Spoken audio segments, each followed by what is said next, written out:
بہت شکریہ عرفان نقوی صاحب. آواز میری صاف آ رہی ہے نا؟ بالکل بالکل آ رہی ہے جی. اچھا. تو سب سے پہلے تو میں خضر پور کالج کا خاص طور سے کالج کے پرنسپل جناب ابھیجیت گانگولی صاحب کا اور شعبہ اردو کے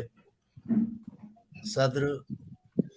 ڈاکٹر عرفان علی نقوی صاحب کا شکریہ ادا کرتا ہوں، بلکہ پورے شعبہ اردو کا شکریہ ادا کرتا ہوں کہ مجھ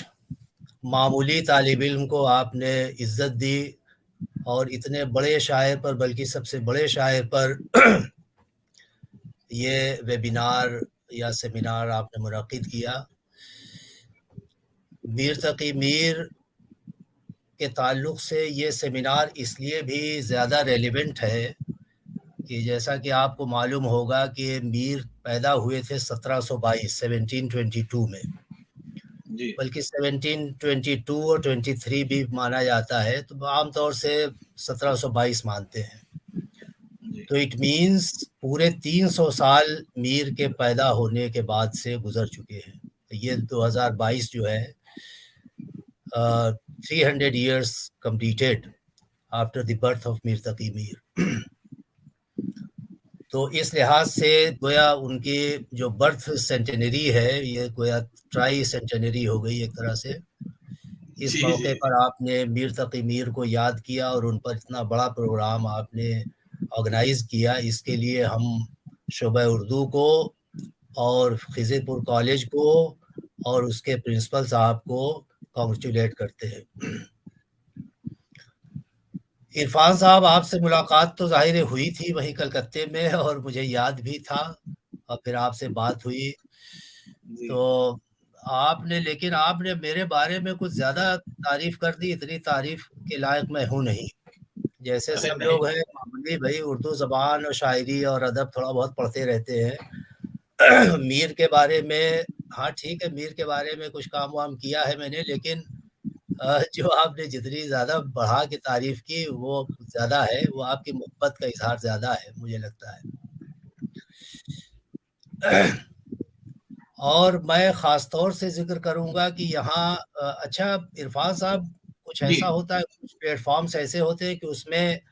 اور جو پارٹیسپینٹس ہیں وہ نظر آتے رہتے ہیں. میرا خیال ہے کچھ آپ نے پردہ لگا رکھا ہے اسٹریم یارڈ میں کہ اور لوگ نظر نہیں آ رہے ہیں ابھی. بہرحال پرنسپل صاحب تو اچھا ہاں دیکھیے قدوس جاوید صاحب موجود ہیں. السلام علیکم. وعلیکم السلام ڈاکٹر صاحب. اور شفیق حسین شفق صاحب موجود ہی ہیں، گفتگو کی انہوں نے. تو میرے لیے یہ خاص طور سے بڑے اعزاز کی بات ہے کہ اتنے سینئر لوگ یعنی قدوس جاوید صاحب میرے بہت محترم احباب میں ہیں، اور ان کا یہاں موجود ہونا یہ بھی میرے لیے ایک طرح سے حوصلہ افزائی کا بھی سبب ہوگا، اور میرے لیے اعزاز کی بات کہ ان کے سامنے کچھ میں اپنی ٹوٹی پھوٹی باتیں میں بیان کر سکوں گا. تو سب سے پہلے تو شفیق شفق صاحب نے بہت عمدہ گفتگو کی میر کے بارے میں، اور میر کے تعلق سے کچھ بہت بنیادی جو انفارمیٹیو باتیں ہیں وہ انہوں نے بیان کر دی. ان میں سے کچھ باتیں ذرا سا ایسی ہیں کہ اس کی وضاحت میں بھی اپنی گفتگو میں کر دوں گا. تو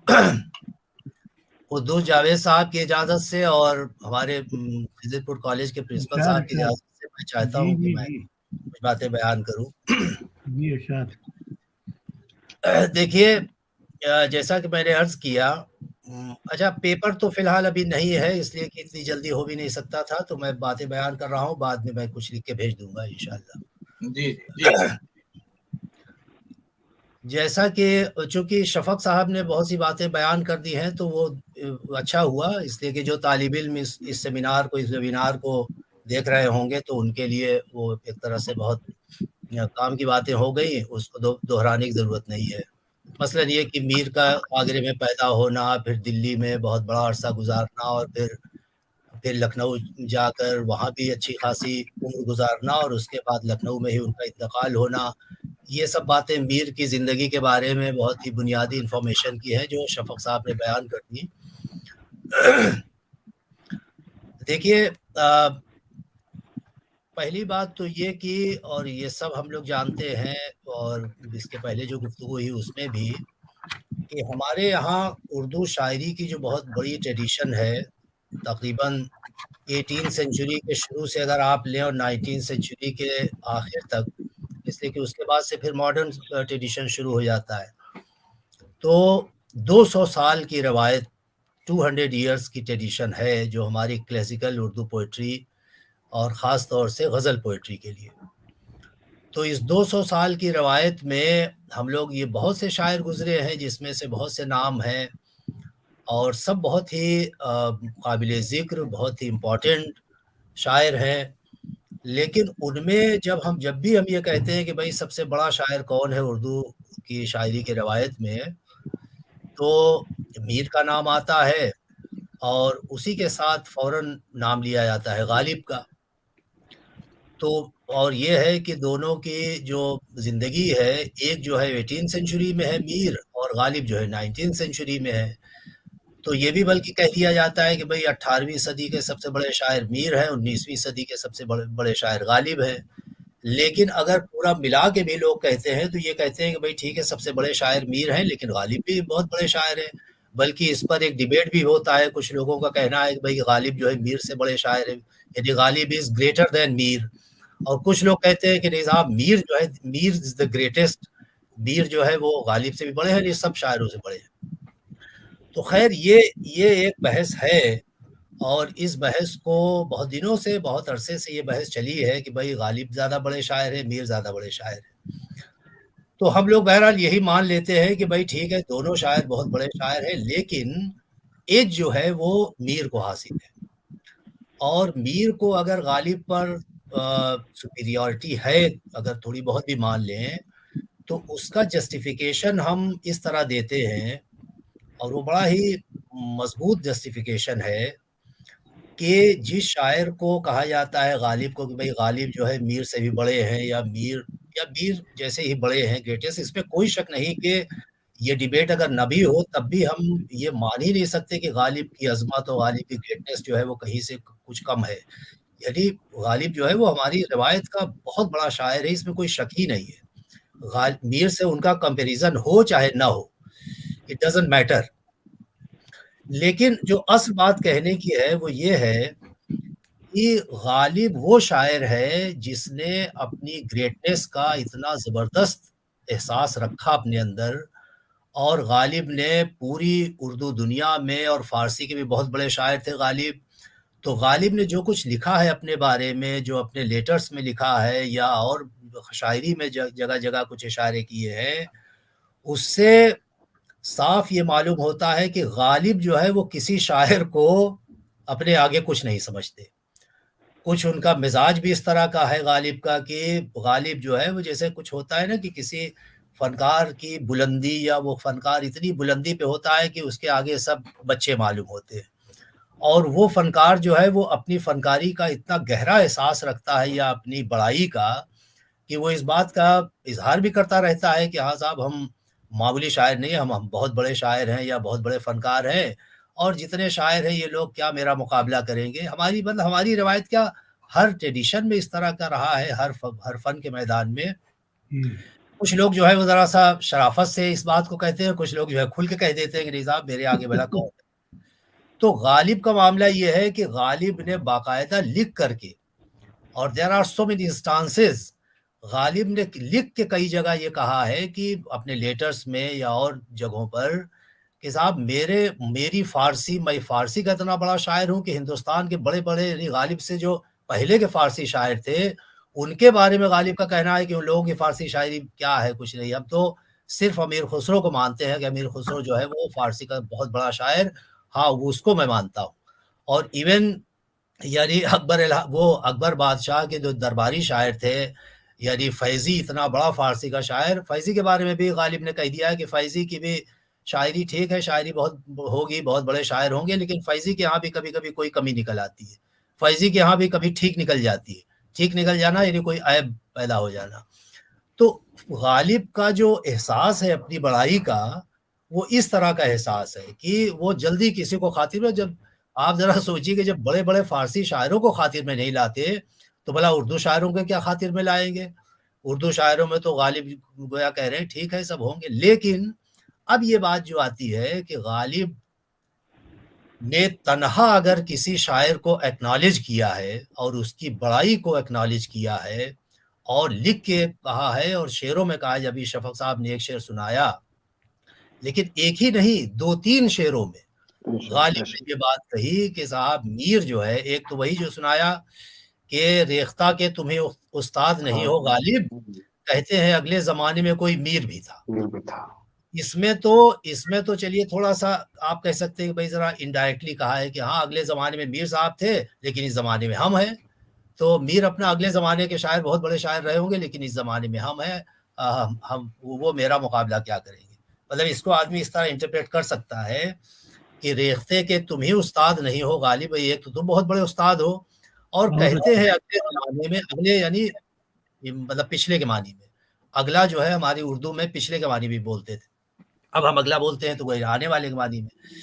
تو کہتے ہیں کہتے ہیں یعنی لوگ کہتے ہیں کہ اگلے زمانے میں کوئی میر جیسا شاعر کوئی بہت بڑا شاعر تھا لیکن ہم اس زمانے میں بہت بڑے۔ اس شعر کو ہم اس طرح کہہ سکتے ہیں کہ بھئی اس میں غالب نے میر کی بڑائی کو یا میر کی استادی کو یا میر کی عظمت کو مانا تو ہے لیکن اپنے برابر اس طرح نہیں مانا ہے، یہ کہہ دیا ہے کہ اگلے زمانے میں تھے۔ لیکن اب دیکھیے دوسرا شعر دیکھیے کہ میر کے شعر کا احوال کہوں کیا غالب، میر کے شعر کا احوال کہوں کیا غالب، جس کا دیوان کم از گلشن کشمیر نہیں، جس کا دیوان کم از گلشن کشمیر نہیں۔ تو اب یہاں پہلی بات تو جن لوگوں نے کشمیر کے گارڈنز کو دیکھا ہے، کشمیر کو دیکھا ہے، کشمیر کی سیر کیے ہوئے ہیں، ان کو اندازہ ہوگا کہ کشمیر کے باغ کی جو خوبصورتی ہے، اس کا جو حسن ہے، اس کی جو دلکشی ہے، اس میں جو رنگینی ہے کہ اگر مردہ کو بھی وہاں لے جائے تو زندہ ہو جائے۔ بلکہ فارسی کا بہت بڑا شاعر عرفی جو ہے اس نے کشمیر کے بارے میں کہہ رکھا ہے، قدوس جاوید صاحب موجود ہیں یہاں، کہ ہر سوختہ جانے کے با کشمیر در آید، گر مرغے کباب است بہو بالوں پر آید۔ یعنی اگر کسی مردہ کو، سوختہ جان کو، جس کی جان جل چکی ہے، اس کو بھی کشمیر کے باغ میں لے جا کے چھوڑ دیا جائے تو وہ بھی بالکل زندہ ہو جائے گا۔ کشمیر کے باغ کی یہ کیفیت ہے۔ اور گر مرغے کبابست بہو بالوں پر آید، دوسرے حصے میں کہتا ہے کہ وہ مرغ جس کا کباب بنا ہوا ہے، وہ کباب کشمیر کے باغ میں رکھا جائے تو وہ مرغ جو ہے زندہ ہو کر کے کباب میں سے نکل آئے۔ تو اب آپ ذرا غور فرمائیے کہ کشمیر کے باغ کی یہ کیفیت ہے، اور غالب جو ہے وہ میر کی شاعری کو سیملائز کر رہا ہے کس سے؟ کشمیر کے باغ سے۔ یہ ذرا غور کرنے کی بات ہے۔ جس میر کے بارے میں ساری دنیا ایک زمانے سے کہتی آ رہی کہ میر صاحب کبھی ہنسے نہیں، کبھی ہمیشہ روتے رہے اور تڑپتے رہے اور مرے جا رہے ہیں، اس شاعری کے بارے میں غالب کی یہ رائے ہے کہ میر کی شاعری جو ہے وہ ویسے ہی تازگی اور رنگینی اور زندگی رکھتی ہے جیسے کشمیر کا باغ۔ تو آپ ذرا غور فرمائیں کہ یا تو غالب کی بات غلط ہے، یعنی اتنا بڑا شاعر غالب ہو کر کے میر کے بارے میں غلط رائے دے رہا ہے کہ بھئی میر کی شاعری جو ہے اس کو کشمیر کے باغ سے تشبیہ کیوں دے رہا ہے؟ کشمیر کے باغ میں تو مردہ بھی جائے تو زندہ ہو جاتا ہے، گویا وہی کیفیت غالب کی شاعری میں ہے، میر کی شاعری میں ہے۔ میر کے شعر کا احوال کہوں کیا غالب، جس کا دیوان کم از گلشن کشمیر نہیں، میر کی شاعری کا دیوان جو ہے وہ کشمیر کے باغ سے کم نہیں ہے، گویا اسی طرح کا وہ شاعری کا دیوان ہے۔ تو اب اس سے یہ ثابت ہوتا ہے کہ جب غالب اتنا بڑا شاعر وہ کسی دوسرے شاعر کو اپنے ٹکر کا نہیں سمجھتا، اپنے کو کسی کے سامنے غالب جو ہے وہ جھکتے نہیں، وہ غالب جو ہے وہ میر کے آگے سر تسلیم خم کرتے ہیں کہ نہیں بابا، میر جو ہے وہ اتنا بڑا ہے کہ اس کے آگے گویا ہم بھی سر جھکاتے ہیں۔ تو یہاں سے یہ بات ثابت ہو جاتی ہے کہ میر کی جو گریٹنس ہے، میر کی جو بڑائی عظمت ہے، وہ گویا ان پیرلیلڈ ہے۔